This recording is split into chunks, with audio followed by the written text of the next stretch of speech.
Vamos dizer que eu fale para você que o limite, conforme x se aproxima a zero, de seno de x sobre x fosse igual a 1.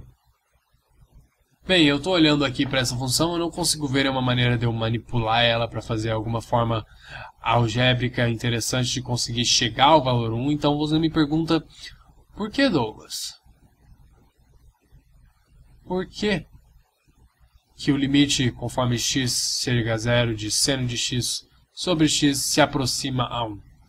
E daí nós vamos entrar agora no primeiro teorema que a gente vai ver, que é o teorema do confronto. Teorema do confronto. Que na verdade não é muito um teorema, como se fosse na verdade uma coisa meio óbvia. E eu vou escrever aqui um pouco de notação matemática, que pode ser um pouco confuso, mas acredite em mim, não é nem um pouco confuso. Então o que o teorema do confronto fala é que se eu tiver uma função f de x, e essa função f de x ela sempre será ou maior ou igual a uma outra função g de x, e sempre menor ou igual a uma outra função h de x. Se eu disser que o limite conforme x chega a algum número a de g de x é igual a algum valor L, e se eu disser que o limite conforme x chega nesse valor A de h de x também for L, então, por definição,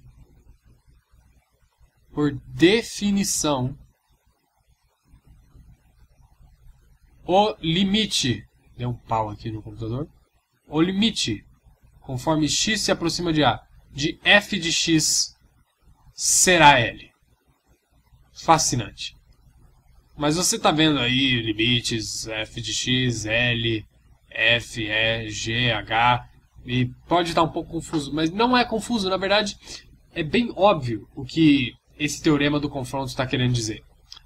Então, teorema do confronto. Vamos pegar aqui um exemplo mais concreto. Então, vamos supor, e eu sempre gosto de misturar comida. Então, vamos dizer que Douglas, que sou eu, Douglas, sempre come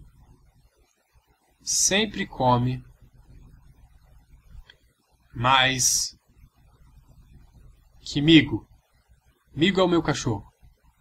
Ele é um beagle. Eu sempre como mais ou igual que Migo, né? Ou igual. E vamos dizer que Douglas sempre come menos ou igual que Robinho. Ele come muito. Que Robson. Certo? Se, por exemplo, numa terça-feira, se eu disser para você que Migo comeu 300 calorias numa refeição e que o Robinho também comeu, que o Robson também comeu 300 calorias, bem, eu sempre como mais ou igual que Migo, certo? Então o meu valor, o tanto que eu comi, tem que ser maior ou igual que 300. Mas o meu valor, o tanto que eu comi, tem que sempre ser menor ou igual que o do Robinho, que o do Robson. Mas os deles são iguais. Então o meu, por definição, Douglas, também comeu 300 calorias. E isso é óbvio. É por isso que chama teorema do confronto. Você é confrontado por essas duas funções, que você sempre está entre elas. E vamos fazer um gráfico para visualizar isso. Esse aqui é o meu eixo y. Esse aqui é o meu eixo x. Então vamos supor aqui que eu tenho a minha função. A minha função eu vou chamar de f de x, certo? Que é a minha. A função do Robinho eu vou chamar de g de x. Não g de x. Como é que estava aqui na definição? É h de x, né? Só para não confundir. Não faz diferença muito como você chama as funções. Essa é a h de x. E eu vou chamar a função do migo de g de x. Certo? Então, a função do migo, por exemplo, ela pode ir como ela quiser. Ela pode vir aqui embaixo, crescer um monte, dar uma descida e daí ficar como assim. E essa é a g de x do migo. E a do Robinho, tá tudo bem. Ela pode vir aqui, ela vai crescendo, pá, e daí ela chega aqui, ela encosta junto, ela fica igual, e vocês já vão ver porque eu fiz isso. E daí ela vai e ela continua assim. E essa é a função do Robinho. A definição que eu dei para vocês é que eu sempre tenho que comer mais que o migo, ou seja, o valor da minha função sempre tem que ser maior que g de x, e eu sempre como menos ou igual que o Robson. Ou seja, o valor da minha função tem que sempre ser menor que o do Robson. Então a minha função ela tem que estar sempre no meio dessas duas, certo? E não importa, ela pode começar aqui e ela pode chegar muito perto. Ela pode chegar muito perto, mas ela sempre tem que estar no meio. E daí, conforme eu vou chegando aqui, ó, conforme eu vou chegando nesse ponto, que os dois valores são iguais, eu sou confrontado. Há um confronto entre essas duas equações. E como eu sempre tenho que estar no meio, o meu valor também vai ter que ser absolutamente igual. E daí eu continuo ficando no meio delas. E essa é a minha f de x. E é só isso que o teorema do confronto fala. É que se eu tiver três equações com essa delimitação, e se eu tiver o limite de uma chega num valor L, aqui, um valor L, e o limite da outra, que fica em cima, também chegou no mesmo valor L, então, por definição, o limite da função que tem que estar no meio também vai ter o mesmo valor L nesse mesmo ponto A. Nesse mesmo ponto A. Isso faz sentido, certo? Isso é óbvio. Tanto que eu acho o teorema do confronto meio inútil, assim, porque é óbvio, sabe? Não precisa de muito raciocínio. Então agora, vamos voltar para o nosso problema inicial. E eu vou deixar a definição aqui.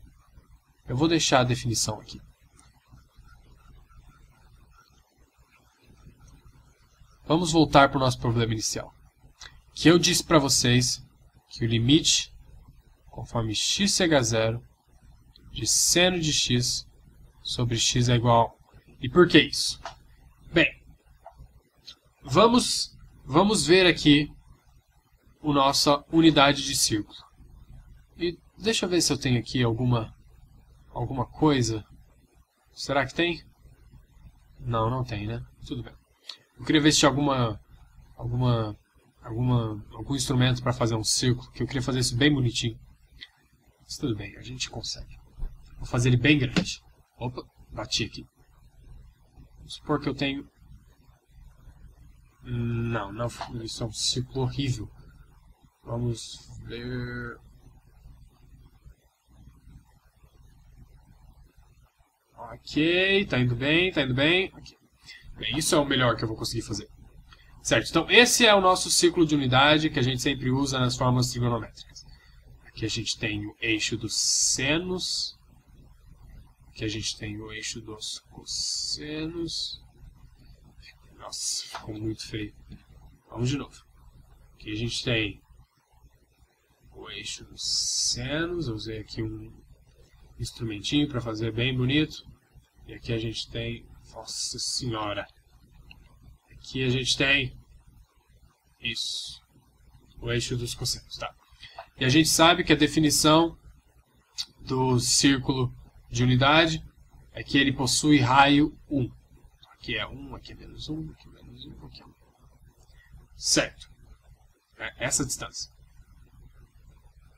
essa distância. Deixa eu apagar isso aqui. Que eu vou precisar desse espaço. Certo. Muito bem. O que acontece quando eu tenho um ângulo x aqui? Um ângulo x aqui. Um ângulo x. Opa. Um ângulo x. Certo? Bem, vamos fazer alguns triângulos, certo? Vamos fazer alguns triângulos. Deixa eu continuar essa linha. E vamos fazer alguns triângulos. Primeiro eu vou fazer aqui esse triângulo. Depois eu vou fazer esse triângulo. Sempre mudando as cores. Vou tentar fazer isso mais bonitinho que eu puder. Pronto. E depois eu vou fazer aqui o último. Esse triângulo. Pronto. Tá certo. Vamos olhar primeiro para esses valores aqui. Quanto vale isso aqui? Isso aqui. Bem, isso aqui é a projeção do eixo dos senos do nosso ângulo. Então a gente sabe que o valor desse cara, esse é o seno de x. Certo? Do mesmo modo, esse cara aqui de fora, a gente sabe quando a gente passa do eixo, isso aqui é a tangente de x. E se você não acredita em mim, você pode voltar nas suas aulas de trigonometria básica e você vai ver que a tangente de x é essa projeção aqui, no que a gente fala que é o eixo das tangentes, né, que é a tangente ao círculo. Mas enfim. Então vamos calcular a área desses três triângulos que eu formei aqui. Vamos calcular a área de cada um deles. Então, deixa eu ver. Deixa eu selecionar aqui. Vamos primeiro calcular a área desse triângulo aqui. A área desse triângulo aqui. Bem, a área de um triângulo, eu vou chamar esse aqui, sei lá, área 1. A área de um triângulo a gente sabe que é base vezes altura dividido por 2. Então vamos fazer a área... Não, eu errei. Não desse triângulo. Pera. Desse triângulo. Troca. Só um segundo. Vamos ver se eu consigo consertar esse erro que eu fiz aqui. Aqui é assim. Isso. Eu quero calcular a área desse triângulo aqui. Certo? Desse triângulo. A cor não está ajudando. Ok. Talvez agora vai. Está mais complicado fazer o desenho do que fazer a conta em si. Calcular a área desse triângulo. Certo, a gente sabe que a área de um triângulo é área 1. A gente sabe que a área de um triângulo é base vezes altura dividido por 2. Bem, qual é a base desse triângulo? A base desse triângulo é o raio, que é 1, né? Então é 1. A altura dele é seno de x. Base vezes altura e tudo isso dividido por 2. Então a área 1 é meio seno de x. Vamos calcular aqui então a área 2 aqui. Vamos ver aqui a área disso aqui, ó. Deixa eu calcular a área desse segmento do círculo. Do segmento do círculo. Me desculpe, eu tive umas dificuldades técnicas aqui, mas voltando. A gente vai calcular a área desse setor aqui circular. Então vamos lembrar, para a gente conseguir calcular a área desse cara, vamos lembrar como é que é a área de um círculo. A área de um círculo total a gente sabe que é πr ao quadrado. Agora, como é que a gente vai calcular a área desse setor em particular? Bem, a gente só precisa ver quanto que esse x é em relação ao círculo central e multiplicar pela área total. Se esse x for 1/4 do círculo total, a gente faz 1/4 vezes a área total. Se ele for 1/3, é 1/3. Então, para calcular a área desse cara, a gente pega o quanto que esse x é do círculo inteiro, que daí fica x sobre o círculo inteiro, que em radianos a gente chama de 2π, vezes a área do círculo inteiro, que é πr ao quadrado. O π a gente cancela com o π, o raio a gente sabe que é 1, então a área 2 fica x sobre 2, certo? E daí, finalmente, vamos aqui calcular a área desse triângulo aqui. Desse triângulo aqui, deixa eu escolher uma cor. Desse triângulo aqui, esse grandão. Bem, a gente sabe que a área de um triângulo é base vezes a altura dividido por 2. Então, a área desse cara, que eu vou chamar de área 3, vai ser a base, que é 1, vezes a altura, que é a tangente de x, que eu posso, na verdade, chamar de seno sobre cosseno.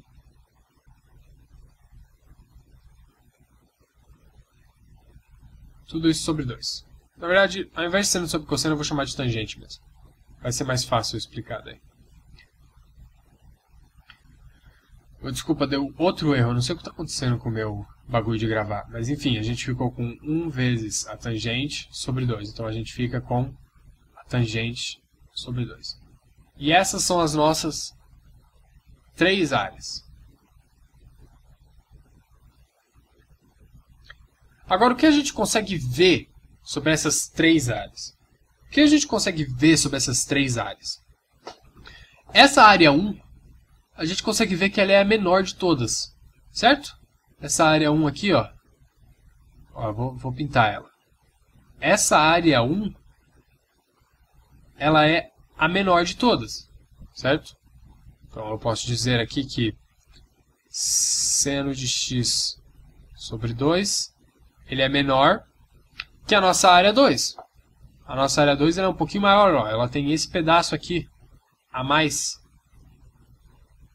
Ela é menor que a nossa área 2. E essa é menor que a nossa área 3. Certo? Ela é menor que a nossa área 3, que tem isso aqui a mais. Ela é menor que a tangente sobre 2. Tudo bem?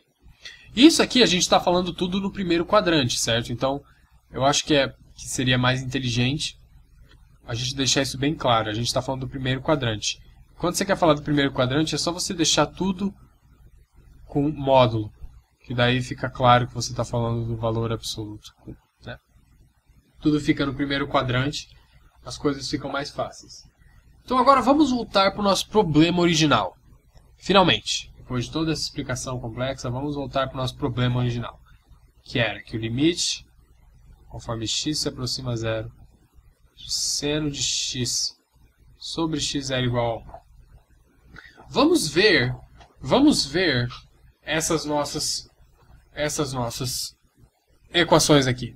Bem, todas elas estão sendo divididas por 2, né? Então eu posso cancelar o 2 de todas elas. Então eu tenho que o módulo de seno de x é sempre menor ou igual que x. É menor ou igual, tá? Que é sempre menor ou igual que a tangente de x. Isso está me lembrando muito do teorema do confronto. Eu tenho 3 funções, que uma está entre a outra, então vamos ver aqui o que acontece. Certo? Então, vamos dividir todas essas equações por seno de x. Vamos dividir todas elas por seno de x. Então, como é que a gente fica? Quando eu divido uma, eu tenho que dividir todas. Então, a gente vai ficar seno de x dividido por seno de x é 1. Ele é menor ou igual que x sobre seno de x. Que isso é menor ou igual que a tangente sobre seno de x. Mas o que é tangente? Tangente é seno sobre cosseno. Se eu fazer a tangente sobre seno, vai ficar seno sobre cosseno vezes 1 sobre seno. Os senos se cancelam. Então daí vai ficar 1 sobre cosseno de x. Tudo bem? Agora aqui, eu não gosto de ficar com esse seno embaixo, esse cosseno embaixo. Então o que eu vou fazer? Eu vou inverter eles. Eu vou inverter. Vou passar o denominador para o numerador para todas. Mas quando eu faço isso, vocês vão lembrar isso da matemática básica, de matemática com símbolos maiores e menores, o sinal também inverte. Então se eu inverter todos esses números, os sinais também vão ter que inverter. E isso faz sentido. Por exemplo, 3/4, 3/8 é menor que 4/8. Mas se eu inverter 8 dividido por 3, é maior que 8 dividido por 4. Certo? Então quando você inverte, você tem que também mudar o sinal. Certo? Só lembrando aí esse conceito básico. Então aqui eu vou inverter. Inversão de 1 fica 1 também. Maior ou igual que. A inversão aqui vai ficar seno de x sobre x maior ou igual que cosseno de x. E isso aqui está muito parecido com o nosso problema original. Está muito parecido com o nosso problema original. Então o que a gente faz agora? A gente não quer tirar o limite conforme x chega a zero? Então é só substituir o valor de x para zero aqui. 1 maior ou igual que seno de x sobre x é maior ou igual que. Olha aqui, qual é o limite conforme x chega a zero de cosseno de x? Bem, quanto que é o cosseno de zero? Quanto que é o cosseno de zero? Volta aqui no círculo. Quanto que é o cosseno de zero? O cosseno de zero é 1.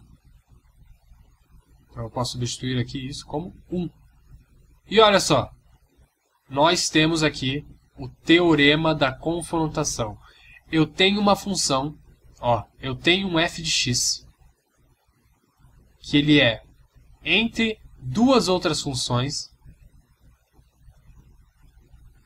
e eu tenho que o limite da minha primeira função, conforme x chega no valor que eu queria, 0, é igual a 1. Eu também tenho, porque 1 é independente, eu também tenho que o limite da minha outra função, conforme x chega a 0, cosseno de 0, o limite desse foi 1. Portanto, por definição do teorema do confronto, o limite, conforme x se aproxima a 0, da minha função do meio, de seno de x